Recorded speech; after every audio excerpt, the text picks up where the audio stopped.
Menteri Lingkungan Hidup mendesak pola sampah open dumping ditutup dengan batas waktu hingga Desember 2025.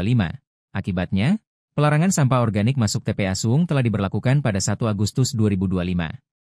Jika masih ada yang membuang sampah organik ke TPA Suung maka, pejabat Pemprov Bali akan disanksi pidana.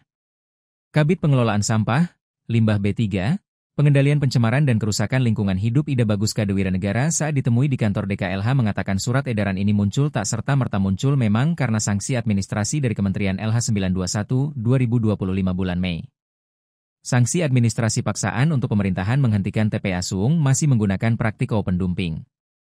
Waktu diberi batas waktu maksimal 180 hari sejak diterima Juni 2025, jelasnya pada Selasa 5 Agustus 2025.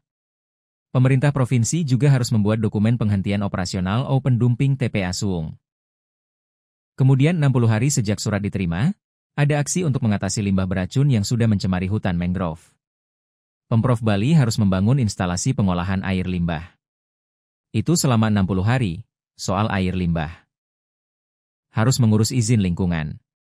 Kalau tidak jalan dari sanksi administratif itu berpotensi sanksi pidana. Siapa itu yang dipidana? Tidak hanya teman di kehutanan itu, potensi pimpinan tertinggi pejabat struktural itu sangat khawatir sanksi pidana, imbuhnya. Menurutnya, kebijakan ini tidak mendadak. Sebab, Gubernur Bali Wayan Koster telah menerbitkan Peraturan Gubernur 47 tahun 2019. Jadi telah 6 tahun lalu aturan terbit untuk penanganan sampah berbasis sumber. Itu langkah-langkah penanganan sampah berbasis sumber, terangnya.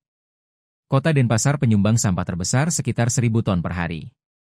Sementara itu tinggi tumpukan sampah sudah mencapai 30 meter. Saat musim hujan menyebabkan limbah beracun masuk ke lingkungan.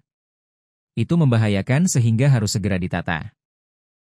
Menurut pandangan Gus Wira TPA Suung sudah sakit, maka DLHK memilih sistem kontrol landfill dianggap lebih murah dibandingkan sanitary landfill. Namanya lingkungan tercemar harus diperbaiki. Yang dipilih dengan kontrol landfill. Minta waktu setiap Rabu libur supaya bisa ditata, jelasnya. Menurutnya, pelarangan pembuangan sampah ke TPA Suung tidak sepenuhnya dilarang, tapi sampah residu diantaranya popok dan pembalut masih bisa dibuang ke TPA Suung. Yang dimaksud penutupan permanen dimaksud kalau surat kementerian bukan tutup total hanya open dumping supaya bisa ditata. Residu saja, ucapnya. Lebih lanjut disampaikan karena ada protes dari petugas sampah motor Cikar, Mochi, pada Senin 4 Agustus lalu di kantor Gubernur Bali, yang merupakan dari petugas swakelola notabene adanya bisnis di dalamnya yang berlangganan swakelola. Harap Gus Wira dari pihak swakelola bisa memilah langsung sebelum dibawa ke TPA Suung. Sebenarnya pengelolaan sampah kabupaten kota kalau di Denpasar ya kota Denpasar. Termasuk juga retribusi sampah tidak ada masuk ke Pemprov Bali, beber pria yang juga dosen di Universitas Panji Sakti ini. Penanganan sampah berbasis sumber bisa dengan teba modern, tong komposter maupun wadah yang lain. Tujuannya mengubah sampah organik menjadi kompos karena sampah organik mendominasi hingga 70%. Kalau itu selesai di sumber maka akan mengurangi sampah masuk ke TPA. Kalau itu tidak dikurangi mohon maaf sanksi tidak bisa dijalankan administrasinya siap-siap dipidana. Imbuhnya, permasalahan sampah tidak akan sepelik saat ini, karena seharusnya juga pemerintah daerah kabupaten kota menganggarkan minimal 3% dari total APBD untuk penanganan sampah. Sementara faktanya anggaran sampah di bawah 1%. Andai kata konsisten, Gus Wira meyakini tidak ada permasalahan sampah. Karena sifatnya mandatory belum wajib. Memang harapkan biaya penanganan sampah 3%. Melihat urgensi kedaruratan sampah, tutupnya.